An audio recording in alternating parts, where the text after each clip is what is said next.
Tony Beats. Le légendaire chercheur d'or de Gold Rush a passé des décennies à bâtir un empire à force de courage, de travail et de persévérance. Mais aujourd'hui, on apprend qu'il a amassé une immense fortune et que cela a eu un impact émotionnel sur sa famille. Pensez-vous que Tony Beats est le mineur le plus emblématique de la ruée vers l'or? Commentez oui ou non ci-dessous. Découvrons l'histoire qui se cache derrière l'extraordinaire succès de Tony Beats, l'héritage qu'il laisse derrière lui et les raisons pour lesquelles il a fait pleurer sa famille. Le légendaire chercheur d'or. Originaire des Pays-Bas, Tony est venu au Canada à la recherche d'une vie meilleure. Il n'a pas connu le succès par hasard. C'est le fruit d'une prise de risque, d'un travail ardu et d'un peu de zèle viking. Tony a démontré que la chance sourit aux braves en surmontant des hivers rigoureux et en contrôlant d'énormes dragues. Mais c'est là que l'intrigue change. L'or et les chiffres ne constituent pas à eux seuls la richesse. Celle-ci a également un impact sur la façon dont les personnes qui vous entourent mènent leur vie. Bien que la famille de Tony ait profité de son succès, elle est maintenant sous pression pour perpétuer son héritage. Sa femme Minnie a été son pilier, et ses enfants, Mike, Kevin et Monica, se forgent leur propre carrière, parfois en sortant de son ombre, parfois en y entrant. C'est là que se trouve le cœur de l'histoire. Lorsque la richesse dépasse celui qui l'a créée, que se passe-t-il? Les avantages et les inconvénients de cette situation mettent-ils à rude épreuve les liens familiaux? Pouvez-vous vous imaginer en train d'essayer de prendre le contrôle d'un royaume d'or qui vous a été confié? L'histoire de Tony ne se limite pas à l'or. Il s'agit de la beauté désordonnée de la famille, de l'amour et de la ténacité. Au fur et à mesure que nous en apprendrons davantage, nous découvrirons comment cette richesse affecte non seulement leur situation financière, mais aussi leur avenir et leurs émotions. Restez à l'écoute pour découvrir la magnifique histoire des Beats. Tony Beats était un jeune Néerlandais qui tentait de se faire une place dans le monde, avant de devenir l'icône minière dure à cuire que nous connaissons grâce à la ruée vers l'or. À l'âge de 18 ans, pouvez-vous imaginer quitter votre famille, votre maison et tout ce que vous connaissez pour poursuivre un rêve à l'autre bout du monde? C'est pourtant ce qu'a fait Tony. Il ne s'est pas contenté de monter à bord d'un avion. La plupart d'entre nous ne peuvent qu'imaginer le saut de la foi qu'il a fait. Au début, Tony n'était pas mineur. Non. Il a exercé toute une série de métiers bizarres pour joindre les deux bouts, comme le travail dans la construction et la traite des vaches. Cependant, il a rapidement découvert que sa vocation était bien plus audacieuse. Tony a jeté son dévolu sur le Canada, la région sauvage du Yukon, dans l'espoir de devenir riche, comme une sirène. Les légendaires champs d'or du Klondike l'attirent. Et qui est à blâmer? Les récits de la ruée vers l'or du Klondike ont de quoi faire battre le cœur de n'importe qui. Tony est passé à l'action avec un cœur plein d'ambition et un sac à dos plein d'optimisme. Il n'a pas non plus choisi le chemin le plus simple. Il s'est rendu directement à Dawson City, le centre du pays de l'or. N'oubliez pas que ce n'était pas un simple déplacement vers la ville. Le Yukon se caractérise par une topographie imprévisible, des hivers très froids et une grande incertitude. Cependant, Tony a refusé d'abandonner. Il a une vision à long terme. Il a acquis de l'expérience et développé ses talents en travaillant comme opérateur de machines pour une entreprise minière. Il n'a pas tardé à reconnaître qu'il devait prendre plus de risques pour réussir. Et c'est ce qu'il a fait. Au milieu des années 80, Tony a acquis Paradise Hill, sa première concession aurifère. Il ne s'est pas contenté d'en faire l'acquisition. Il l'a mérité. C'est à ce moment-là que la véritable magie a commencé. Il a ensuite développé son entreprise minière en achetant d'autres concessions, en réparant de vieilles dragues et en se hissant finalement au rang de l'un des mineurs les plus riches du Klondike.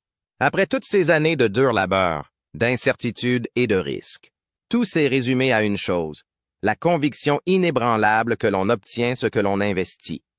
Ce n'est pas seulement de l'or que Tony Beats a découvert. Sa vie était une mine d'or.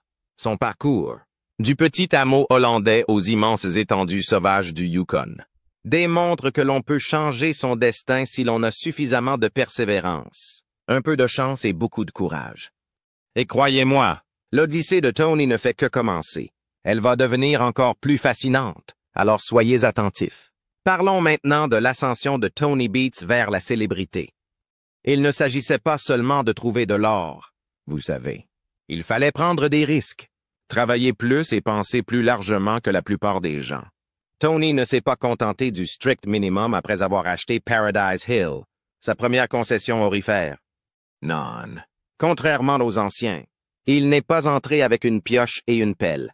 Tony pensait constamment à des méthodes pour améliorer, accélérer et rationaliser ses processus. Il remettait en service d'énormes dragues anciennes après les avoir restaurées. Ces énormes équipements faisaient partie de l'histoire minière. Est-ce que quelqu'un d'autre a fait cela? Pas beaucoup. Tony a commencé à s'imposer de cette manière. Mais c'est là que le bot blesse. Le succès de Tony Beats est l'impact de la télé-réalité. Les gens commencent à s'intéresser à vous lorsque vous commencez à faire des vagues. Et Tony ne s'est pas contenté de l'industrie minière. L'émission de télé-réalité Gold Rush a fait son apparition au milieu des années 2000. Les réalisateurs voulaient dépeindre les difficultés réelles rencontrées par ceux qui tentaient de gagner leur vie au Yukon. Ils voulaient aussi des personnages plus grands que nature. Et maintenant, Tony Beats. Tony convenait parfaitement à l'émission en raison de son accent hollandais prononcé, de son comportement de dur à cuire et de son style d'exploitation minière audacieux. C'est là que les choses deviennent intéressantes. Gold Rush ne se contente pas de présenter les prouesses de Tony en tant que chercheur d'or. Il s'agit aussi de sa famille. Tout à coup, la famille Beats fait parler d'elle. Minnie, la femme de Tony, a pris les choses en main dans les coulisses et s'est imposée comme une présence puissante dans l'émission. Mike, Monica et Kevin, ses enfants, sont tous impliqués d'une manière ou d'une autre dans l'entreprise. La ruée vers l'or interne des Beats était plus qu'une simple émission de télévision. Elle faisait partie du quotidien de la famille. Réfléchissez-y, connaissez-vous quelqu'un qui a commencé une profession et l'a ensuite diffusée devant des millions de personnes? Tony est devenu une célébrité de la télé-réalité après avoir été un mineur rustique et autosuffisant. Sa famille et ses richesses sont passées d'un statut d'inconnu à celui de sujet d'actualité chaque semaine. N'est-il pas étonnant qu'une émission de télévision puisse tout transformer? Si les difficultés et les victoires personnelles de toute votre famille faisaient l'objet d'épisodes, comment vous sentiriez-vous? Ce qui vous vient le plus à l'esprit lorsque vous pensez à Tony Beats, c'est sa réputation de dur à cuire sur Gold Rush et son attitude extravagante. Pourtant, un seul élément crucial a permis à Tony de devenir l'un des mineurs les plus riches et les plus puissants du Yukon. Des investissements prudents et bien pensés. Par exemple, parlons de ces dragues antiques. Ces machines anciennes et rouillées étaient plus que des déchets dans le domaine de l'extraction de l'or. C'étaient des mines d'or qui avaient besoin d'être ressuscitées. Tony a repéré une opportunité plutôt qu'une simple drague accidentée. Il les a donc achetées, réparées et utilisées. Il ne s'agit pas seulement d'un coup de chance, mais plutôt de la capacité de Tony à percevoir les possibilités d'une chose que la plupart des gens ignoreraient. Il a trouvé des millions de dollars en or à l'aide de ces dragues, qui étaient plus que de simples antiquités.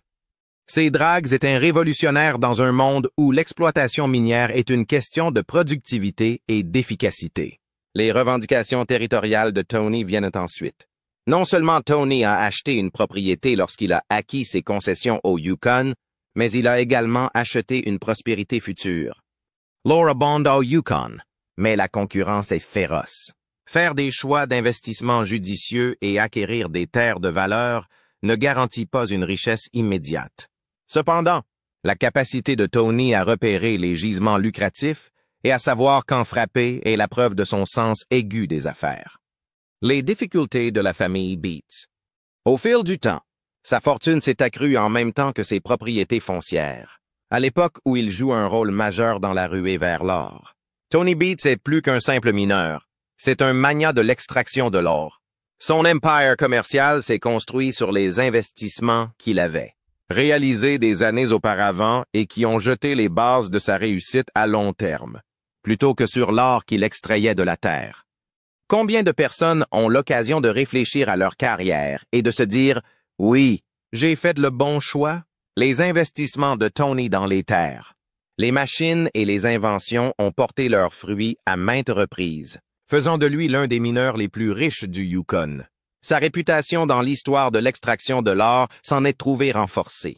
Ce qui est choquant, c'est que Tony n'est pas le seul à avoir profité du succès. Tenter sa chance est une chose, mais persévérer lorsque les chances sont contre vous en est une autre. Bien que Tony ait connu des difficultés en cours de route, ce qui l'a rendu unique, c'est sa capacité à identifier des possibilités là où d'autres voyaient des obstacles.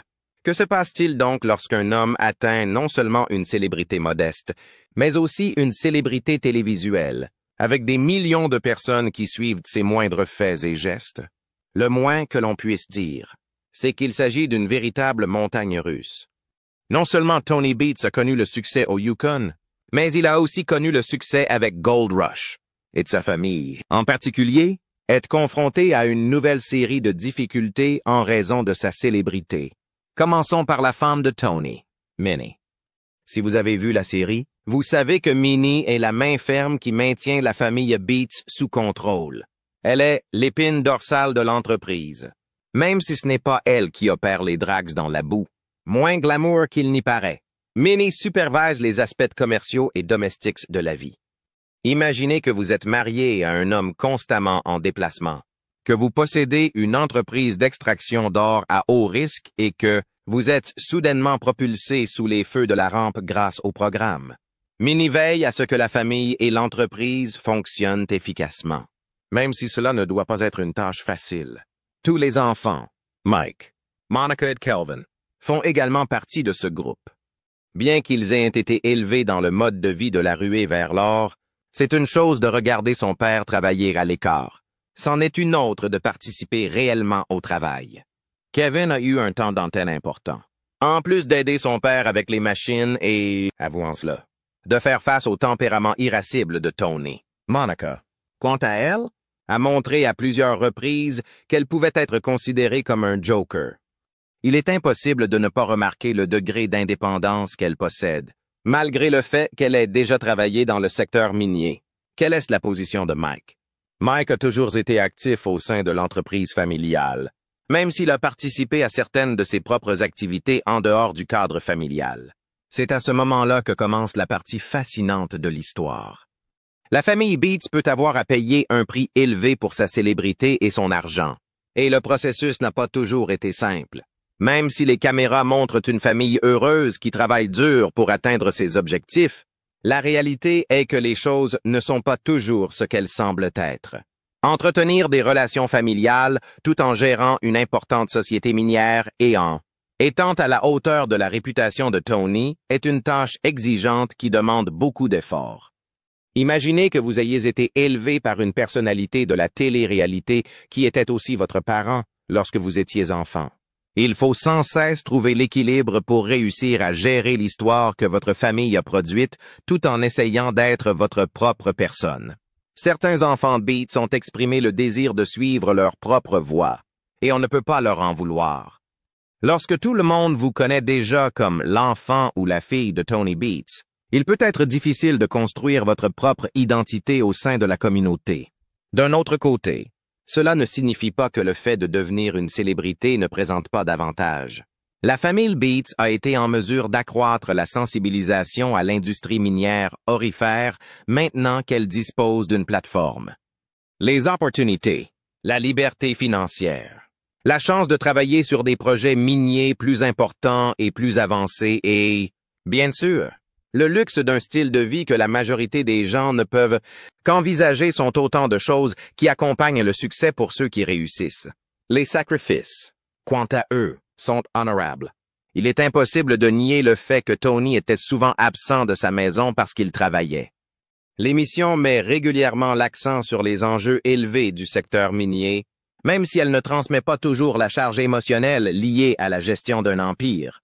Il est clair que la famille de Tony a dû gérer son propre emploi au sein de l'entreprise, ce qui prouve que son succès n'a pas été sans poser de nombreux problèmes. Cette histoire n'est pas près de s'achever, car le magnifique voyage des Beats n'est pas terminé. Les vacances de la famille Beats ont évolué au fil des ans. C'est une chose d'observer son père travailler sans relâche dans le secteur minier. C'en est une autre de prendre les commandes et de les assumer au moment opportun. C'est exactement ce qui s'est passé lorsque Mike, Kevin et Monica, les enfants de Tony, ont commencé à assumer des rôles de direction au sein de l'entreprise familiale. Commençons par parler de Kevin. Il est probablement le jeune Beats le plus remarquable de Gold Rush, et il travaille régulièrement avec Tony dans les tranchées et dans d'autres domaines de la production. Dès le début, il est clair que Kevin acquiert les capacités de son père.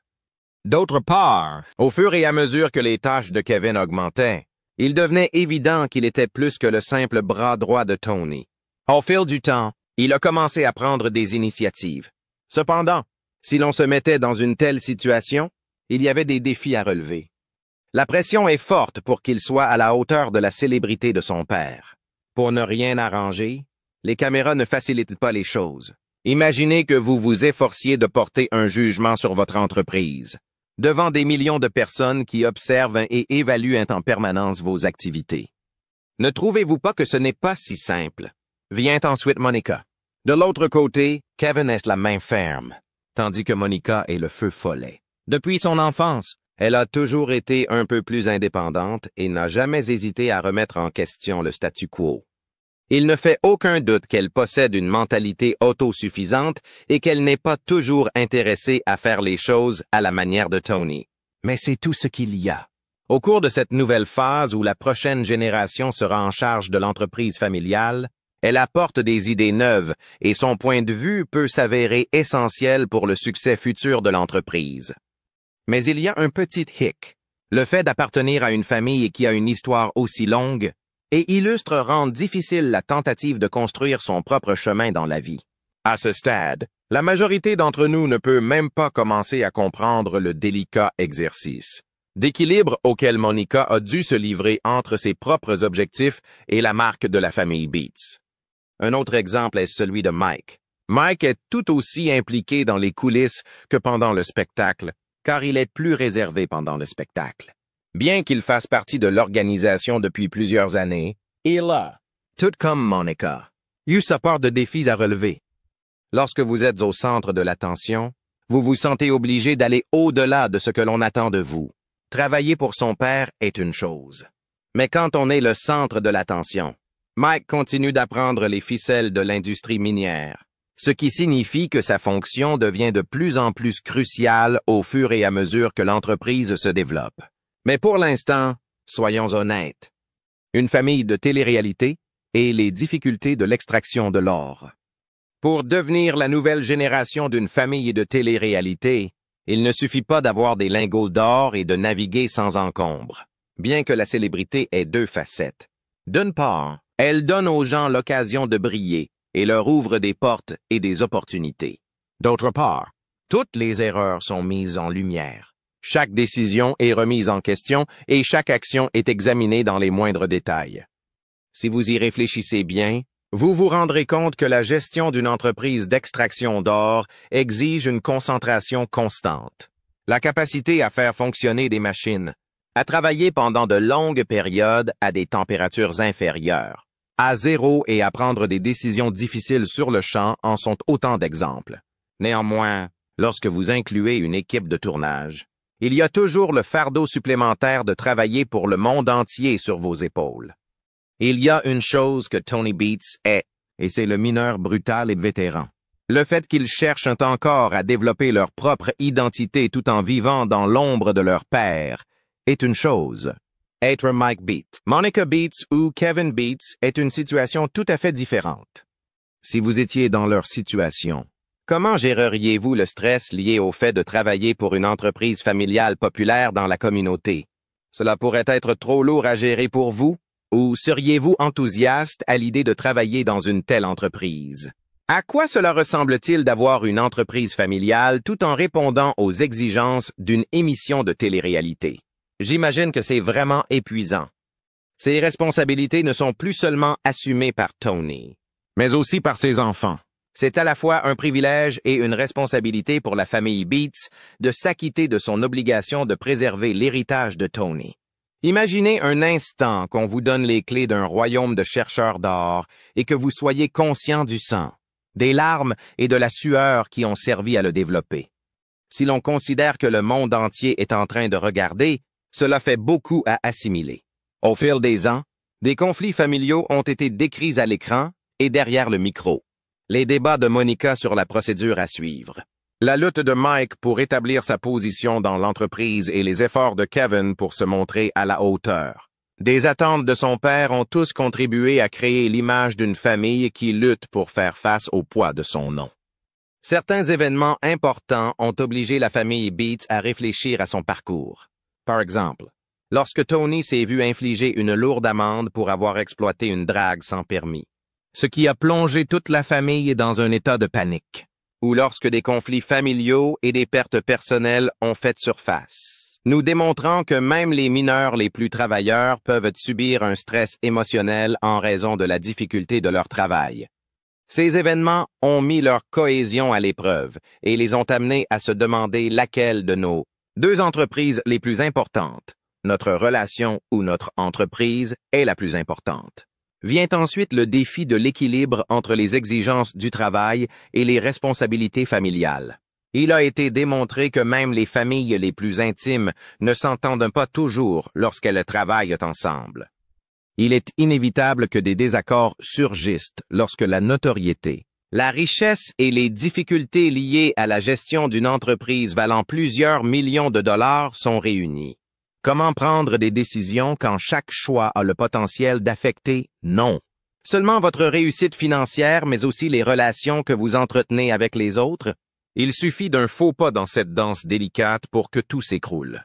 Une autre possibilité est celle d'un conflit. Même dans le cadre des relations familiales, l'argent a la capacité de faire ressortir le meilleur et le pire des gens. Qui contrôle la situation? Comment les décisions sont-elles prises? Imaginez que les jeunes membres de l'équipe Beats aient des points de vue différents sur la façon dont l'entreprise doit évoluer. Il est possible que ces questions engendrent des difficultés, mais dans un monde idéal, elles renforceront les relations qui existent au sein de la famille. La situation n'est cependant pas complètement chaotique et dramatique. En outre, il y a eu des cas où la famille Beats a développé un lien fort, et on peut sentir la fierté de Tony chaque fois que ses enfants prennent des initiatives et acceptent la responsabilité de leurs actes. Il est clair que Tony et Minnie, qui l'ont soutenu dans les bons comme dans les mauvais moments, sont amoureux l'un de l'autre. On se trouve en présence d'une famille qui, malgré ses divergences d'opinion, est unie dans son objectif de maintenir la perfection. Cela nous amène à la question la plus importante. Dans quelle mesure l'héritage de Tony rapprochera-t-il sa famille dans les années à venir? Ou l'éloignera-t-il davantage? Le lien que Tony a forgé avec sa famille et les expériences qu'ils ont vécues ensemble peuvent, d'une part, servir à les fortifier et à en faire une famille résiliente, capable de relever n'importe quel défi. D'autre part, l'entretien d'une énorme exploitation minière et les inévitables disputes peuvent créer des fissures difficiles à réparer. Que pensez-vous de l'incroyable parcours de Tony Beats? Est-il le véritable roi du Klondike? Faites-nous part de vos réflexions dans les commentaires ci-dessous. Et n'oubliez pas d'aimer, de partager et de vous abonner pour plus d'histoires sur la vie et l'héritage de vos stars préférées de la ruée vers l'or et au-delà. Merci d'avoir regardé et à la prochaine fois.